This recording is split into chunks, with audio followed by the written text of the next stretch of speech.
अब जो प्रसंग चल रहा है हम उसी पर आते हैं कि जिस परमेश्वर ने सारे ब्रह्मांडों की रचना की है, यानी संसार रूपी वृक्ष की प्रवृत्ति जिससे विस्तार को प्राप्त हुई है, और केवल उसी की भक्ति करो, अपनी भक्ति को भी मना कर दिया उसने, केवल उसकी भक्ति करो।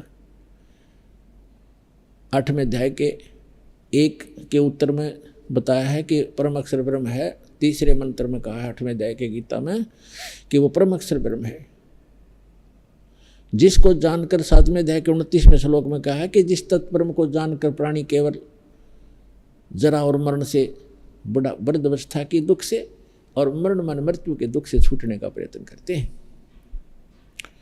तो यहाँ गीता ज्ञानदाता 8वें अध्याय के 5 और 7 मंत्र में अपनी भक्ति करने का कहता है कि मेरी भक्ति कर मुझे प्राप्त होगा, लेकिन युद्ध भी करना पड़ेगा। इसलिए युद्ध भी करना पड़ेगा तो शांति नहीं हो सकती। इसलिए 8वें अध्याय के 8, 9, 10 श्लोक में कहा है कि उस परम अक्षर ब्रह्म की भक्ति करेगा, सच्चिदानंद घन ब्रह्म की भक्ति करेगा तो उसको ही प्राप्त होगा और फिर तेरी जन्म मृत्यु कभी नहीं होगी। तो पुण्यात्माओं, अब जो प्रसंग चल रहा था कि वो परमात्मा की परिभाषा का आपको पता होगा, चला, आपको ज्ञान हुआ। आज सबसे पहले दास ने वाणी परमात्मा की के विषय में बोली थी, आगे गए ना बावड़े रोते भी सब जाही, बिन साहेब की बंदगी कहीं ठोर ठोकाना नहीं। पहले चले गए उन्होंने तो हमें कुछ ज्ञान बताया नहीं, उनके साथ क्या बीता, कहाँ गए, पशु बने, पक्षी बने, स्वर्ग गए, नरक गए, और रहते भी सब जहाँ शेष बचे वो भी ऐसे ही चले जाएंगे। बिन साहेब की बंदगी कहीं ठोर ठिकाना ना। साहेब माने परमात्मा की, सत्य पुरुष की। अब साहेब माने भगवान, अल्लाह, खुदा, रब, स्वामी, मालिक। अब कौन से मालिक की, कौन से रब की, कौन से साहेब की भक्ति करोगे, ये आपको बता दिया गया है। भजन करो उस रब दा जो दाता है कुल सब का। कुल सब का कौन दाता है ये डिफाइन हो चुका है।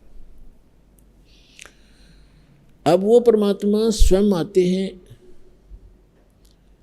और जैसा आपको बताया कि अच्छी आत्माओं को मिलते हैं तीसरे प्रकार की स्थिति में, और प्रथम प्रकार की स्थिति में तो वो सतलोक में रहते हैं। दूसरे प्रकार की स्थिति में वो एक नवजात शिशु का रूप धारण करके और प्रत्येक युग के प्रारंभ में किसी कमल के फूल पर आकर विराजमान होते हैं।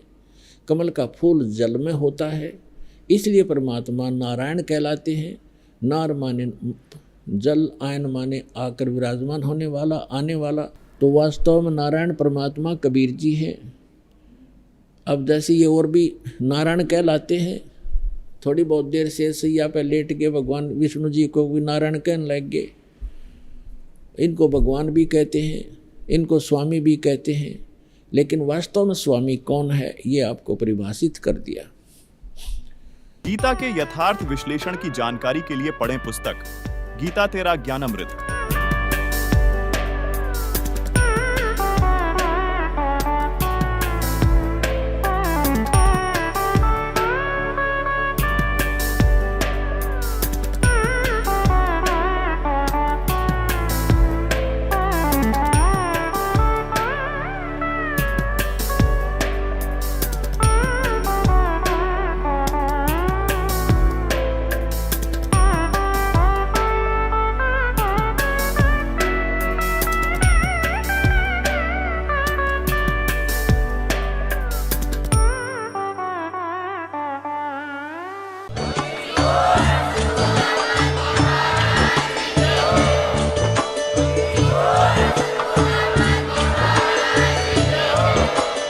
आप सुन रहे थे जगत गुरु तत्वदर्शी संत रामपाल जी महाराज जी के मंगल प्रवचन। अधिक जानकारी के लिए विजिट कीजिए हमारी वेबसाइट www.jagatgururampalji.org। संत रामपाल जी महाराज जी के शुभ आशीर्वाद से पूरे विश्व भर में 500 से भी ज्यादा नाम दीक्षा केंद्र हैं, जिन पर संत रामपाल जी महाराज जी द्वारा ऑनलाइन निशुल्क नाम दीक्षा दी जा रही है। अपने नजदीकी नाम दीक्षा केंद्र का पता करने के लिए संपर्क करें 8222880541।